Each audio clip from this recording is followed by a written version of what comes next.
Royce Stauffer.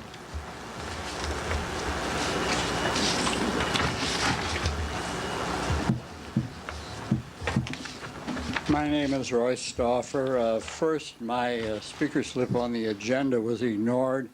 I know the chair corrected the Brown Act violation verbally, but it should have been corrected in your agenda before it was approved. I mean the lack of a report on the closed session. I had quite a pile of material that Terry generously gave me from the last meeting. And one thing, the audience isn't sharing the material the board has. And so for that reason, I may be speaking a little out of hand too.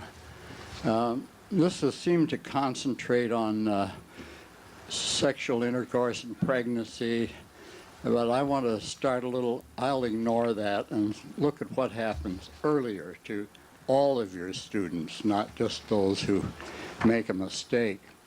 And I would just wonder in your programs whether girls are pre-warned of menstruation or do they just end up a bloody mess and frightened. And then at that time, does their mother tell them that now you could get pregnant, or does she avoid that also? From women in my age group, the answers to both these things were pretty negative. Then as to the boys, well, the boys along about the same time start creating great excesses of semen, which is blown off at night and stains the sheets. And then do they have understanding parents or parents that punish them for it and make them feel guilty?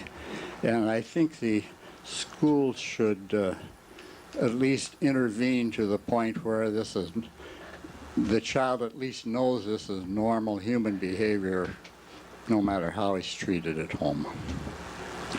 And then this goes into a further situation that after this has gone on for a while, the child learns to expedite the matter.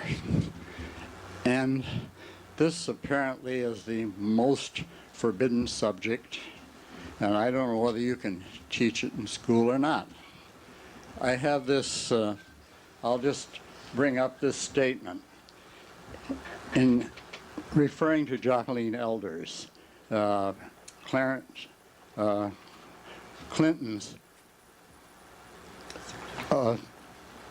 Surgeon General. In 1994, she was invited to speak at the United Nations Conference on AIDS.